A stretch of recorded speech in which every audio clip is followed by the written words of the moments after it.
अध्यात्म उपनिषद के अनुसार ओशो कहते हैं, एक आत्म रूप वस्तु में यह जगत रूप जो विकल्प जान पड़ता है वह लगभग झूठा है, क्योंकि निर्विकार, निराकार और अवयव रहित वस्तु में भेद कहाँ से आ सकता है।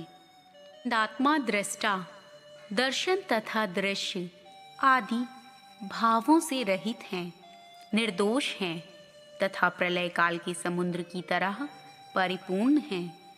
जिस प्रकार प्रकाश में अंधकार विलीन हो जाता है, वैसे ही अद्वितीय परम तत्व में भ्रांति का कारण विलय हो जाता है, अवयव रहित है। इससे उसमें भेद कहाँ हो सकता है। यह परम तत्व एक स्वरूप ही है, उसमें भेद कैसे रह सकता है। सुषुप्त अवस्था केवल सुख रूप है, उसमें भेद भला किसने देखा है। बहुत ही महत्वपूर्ण सवाल को इस सूत्र में उठाया गया है। निरंतर आदमी के मन में यह सवाल उठता रहा है सदियों से, सनातन से, कि जिस संसार में हम उलझे हैं, जिस संसार में हम दुख और पीड़ा और संताप से घिर गए हैं, उससे भला मुक्ति कैसे हो। और यह संसार जिसमें हम घिर गए हैं, वस्तुतः क्या है। यह अंधकार जिसमें हम डूब गए हैं या खो गए हैं, इसका स्वरूप क्या है। क्योंकि बिना इसके स्वरूप को जाने इससे छूटने का कोई उपाय तो नहीं हो सकता। जिससे छूटना हो उसे ठीक से जान लेना ही पड़ेगा। अज्ञान में ही बंधन निर्मित होते हैं, तो अगर खोलना हो बंधनों को तो ज्ञान से ही उनकी गांठ खुल सकती है। ऐसा हुआ कि एक दिन बुद्ध सुबह सुबह अपने भिक्षुओं के बीच आए, तो हाथ में ले रखा था एक रुमाल रेशम का। चकित हुए भिक्षु, क्योंकि कभी वे कुछ भी लेकर हाथ में भिक्षुओं के बीच बोलने नहीं आते थे। फिर बैठ गए सामने और उस रुमाल पर उन्होंने एक गांठ बांधी, दूसरी गांठ बांधी, 5 गांठें बांधी और फिर पूछा भिक्षुओं से कि यह रुमाल मैं लेकर आया था, तब इसमें कोई गांठ ना थी, अब इसमें 5 गांठें हैं। पूछता हूं तुमसे, यह रुमाल बदल गया या फिर वही है। निश्चित ही कठिनाई हुई होगी, क्योंकि यह कहना भी गलत है कि रुमाल बदल गया, क्योंकि रुमाल तो बिल्कुल वही है। गांठ लगने से रुमाल के स्वभाव में रत्ती भर भी अंतर नहीं पड़ा। जितना था, जैसा था, वैसा ही है। लेकिन यह कहना भी उचित नहीं है कि रुमाल बिल्कुल नहीं बदला, क्योंकि तब रुमाल खुला था, अब गांठों से घिरा है। इतनी बदलाहट जरूर हो गई है। तो एक भिक्षु ने खड़े होकर कहा, बड़ा कठिन सवाल पूछते हैं। रुमाल लगभग बदल गया है, इसे थोड़ा समझ लें, क्योंकि यह शब्द जल्दी ही इस सूत्र में आएगा और तब समझना जरूरी हो जाएगा। लगभग बदल ही गया है, बदला भी नहीं है और बदल भी गया है। अगर इसकी आत्मा हम समझें, बदल गया है। अगर इसकी देह को हम देखें, नहीं बदला है भीतर से, लेकिन बाहर से गांठ लग गई है और बदलाहट हो गई है। आकार बदल गया है, आकृति बदल गई है। नहीं बदला है अगर इसके परम स्वभाव को हम समझें, लेकिन बदल गया है। अगर इसके व्यवहार को हम देखें, क्योंकि जो रुमाल खुला था वह काम में आ सकता था, जिस रुमाल में 5 गांठें लगी हैं वह काम में भी नहीं आ सकता, वह रुमाल भी नहीं कहा जा सकता, क्योंकि रुमाल तो किसी उपयोगिता का नाम था।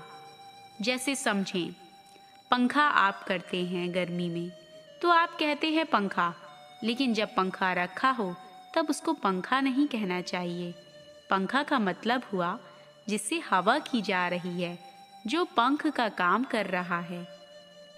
पैर वे हैं जिनसे आप चलते हैं, लेकिन जब आप नहीं चलते हैं तब उन्हें पैर नहीं कहना चाहिए।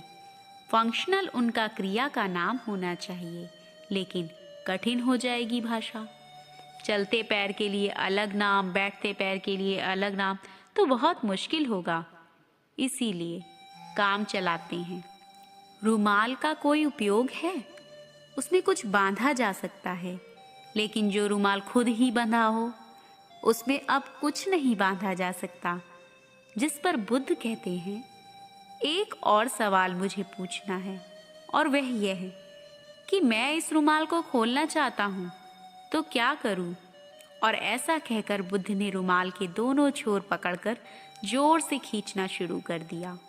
गांठें और छोटी हो गईं और बारीक होकर कस गईं। एक भिक्षु चिल्लाकर कहता है कि क्षमा करें, जो आप कर रहे हैं उससे तो रुमाल और बंध जाएगा और खोलना बहुत मुश्किल हो जाएगा। तो बुद्ध ने कहा, एक बात जाहिर हो गई कि कुछ भी करने से रुमाल नहीं खुल जाएगा। मैं कुछ कर रहा हूँ, लेकिन तुम कहते हो इसको करने से रुमाल और बंधता जा रहा है, तो क्या करने से रुमाल खुलेगा? तभी एक भिक्षु ने कहा, पहले जानना होगा कि गठान कैसे बंधी है, क्योंकि जब तक गांठ के स्वरूप को ना समझा जा सके तब तक उसे खोला नहीं जा सकता।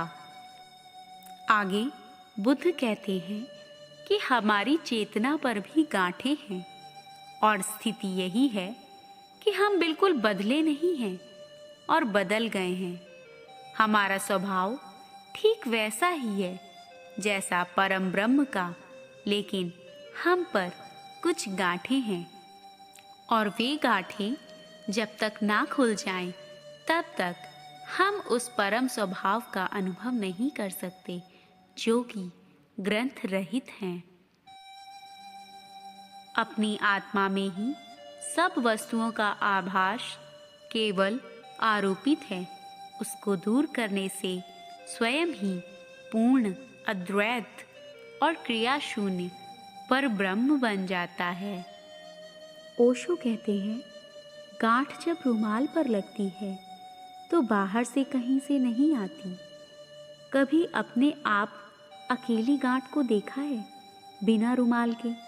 कभी आपने गांठ अकेली देखी है बिना रस्सी के? शुद्ध गांठ आपने कभी देखी है क्या? जब भी होगी किसी चीज़ पर होगी। अकेली गांठ कहीं भी नहीं हो सकती। इससे एक बात तो जाहिर होती है कि गांठ बाहर से नहीं आ सकती, हो ही नहीं सकती अकेली, तो बाहर से आएगी भला कैसे? गांठ बाहर से नहीं आ सकती क्योंकि किसी ने कभी कोई शुद्ध गांठ देखी ही नहीं है, होती भी नहीं है। किसी चीज पर होती है, अकेली कभी नहीं होती।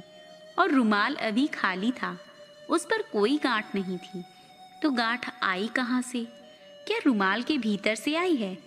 रुमाल में कोई गांठ नहीं थी अभी क्षण भर पहले, तो उसके भीतर से कैसे आ सकती है? बाहर से नहीं आई, क्योंकि बाहर कभी गांठ पाई ही नहीं जाती। गांठ तो रुमाल ने खुद पर आरोपित की है, निर्मित की है। निर्मित का अर्थ है कि यह रुमाल के स्वभाव में नहीं थी, रुमाल ने अर्जित की है। यह संसार जो है हमारा अर्जन ही तो है, अचीवमेंट है। हमने बड़ी चेष्टा करके निर्मित किया है, हमने बड़े उपाय किए हैं। जिस प्रकार गांठ कहीं होती नहीं अस्तित्व में, रुमाल ने बड़ी चेष्टा करके उसे अपने ऊपर आरोपित किया है, उसी प्रकार आरोपण है। आपको जो भी भीतर अनुभव में आता है वह सब आरोपण है। और गाइस, इस वीडियो को बनाने में हमारा बहुमूल्य समय लगता है, इसलिए चैनल को लाइक, शेयर एंड सब्सक्राइब करना बिल्कुल मत भूलें।